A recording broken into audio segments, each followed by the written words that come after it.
नमस्कार, Bihar in short में आपका स्वागत है। मैं शादाब मलिक। झारखंड सरकार गिराने की साजिश का मामला जैसे ही सामने आया है, राजनीति गर्मा गई है। जहां एक तरफ झारखंड में इसे लेकर गिरफ्तारियां भी शुरू हो गई और 3 लोगों को गिरफ्तार भी कर लिया गया, जिसमें से एक उद्योगपति कहा जा रहा है कि एक बड़ा बिजनेसमैन भी शामिल है। तो वहीं कांग्रेस, झारखंड की कांग्रेस ने ये साफ कहा है कि बीजेपी और केंद्र की सरकार इसमें इन्वॉल्व है। तो वहीं बिहार कोर्ट में भी अब राजनीति गर्मा गई है और बिहार कांग्रेस प्रदेश अध्यक्ष इसे लेकर क्या कह रहे हैं, आप खुद सुनिए कि मदन मोहन झा ने क्या कहा।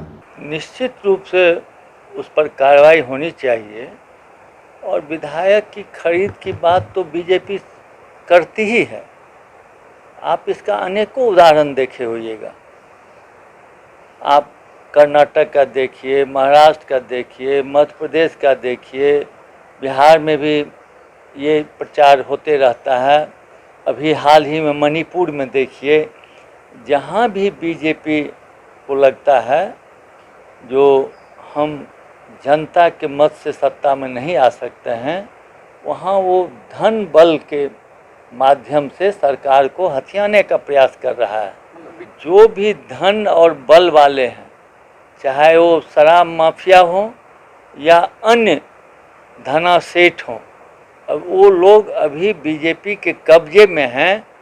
वो भी बहुत मन से नहीं होंगे, लेकिन चूंकि उन पर दबाव है, इसलिए सारे लोग इस हथकंडा में लगे रहते हैं।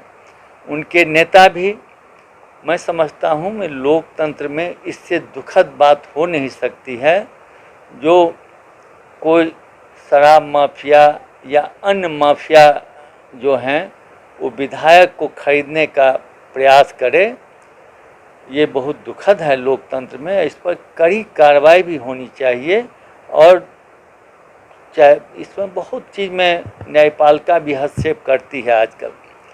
ऐसे ऐसे मामले में उनको भी हस्तक्षेप करना चाहिए, क्योंकि आप देख रहे हैं अनेक मामले में जो लोकतंत्र खतरा हो रहा है, लोकतंत्र पर खतरा उत्पन्न हो रहा है।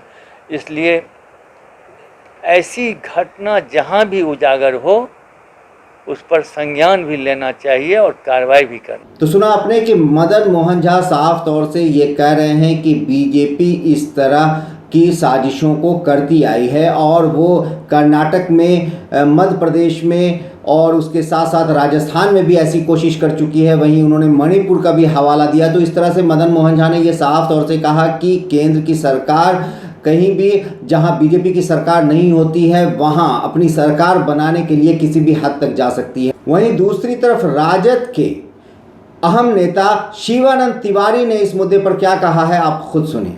दूसरा कौन हो सकता है, किसको इंटरेस्ट है कि उस सरकार को जाए तोड़ने के लिए?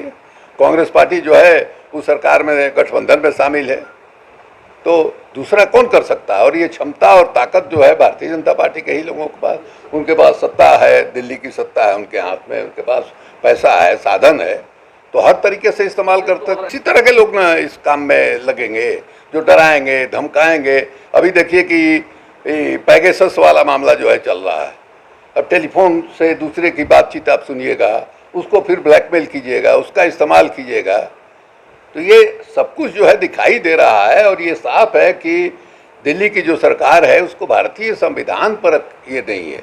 जो हमारे यहाँ संघवाद है, फेडरलिज्म है, उस फेडरलिज्म पर उनको यकीन नहीं है। और जिस तरह से राज्यों की सरकार को मैंने लगता है कि जैसे युद्ध लड़ रहे हैं। बंगाल में ही चुनाव हम लोगों ने देखा, ये सामान्य चुनाव से बिल्कुल अलग किस्म का चुनाव था। लगता था कि ये लोकतंत्र में मैंने का चुनाव नहीं हो रहा है, बल्कि दो मुल्कों का युद्ध हो रहा है। इस तरह से हो रहा है, ये उनकी प्रवृत्ति है। इसलिए झारखंड सरकार को इन लोगों को एक्सपोज करना चाहिए। तो सुना आपने, शिवानंद तिवारी भी साफ तौर से यही कहते हुए नजर आ रहे हैं कि बीजेपी के अलावा ये काम और कौन कर सकती है, क्योंकि सत्ता में, केंद्र की सत्ता में बीजेपी है, उसके पास पैसा है, उसके पास पावर है। वहीं उन्होंने ये भी कहा कि शराब माफिया या फिर जिस तरह के वैसे लोग होते हैं जो ताकतवर होते हैं या फिर गलत तरह के कामों में इन्वॉल्व होते हैं, वैसे ही लोग इस तरह के काम को अंजाम देते हैं। तो ये बात साफ तौर से कांग्रेस और राजद यानी महागठबंधन एक तरह से साफ तौर से ये इल्ज़ाम केंद्र की सरकार पर लगा रहा है, बीजेपी पर लगा रहा है कि झारखंड मुक्ति मोर्चा को तोड़ने गिराने की जो साजिश है वो रची जा रही है। और इसे लेकर क्या कुछ अब होना है ये तो वक्त तय करेगा, मगर अभी जो गिरफ्तारियां हुई हैं वो अब आगे और क्या खुलासे होते हैं ये समय के बाद ही पता चलेगा, क्योंकि पुलिस ने अभी तक बहुत कुछ साफ तौर से नहीं कहा है। खबरों के अपडेट के लिए बने रहिए हमारे साथ, देखते रहिए हमारा वीडियो। अगर आपको हमारा वीडियो पसंद आता है तो हमारे चैनल को सब्सक्राइब करें। अगर आप फेसबुक के जरिए देख रहे हैं तो पेज लाइक करना ना भूलें। धन्यवाद।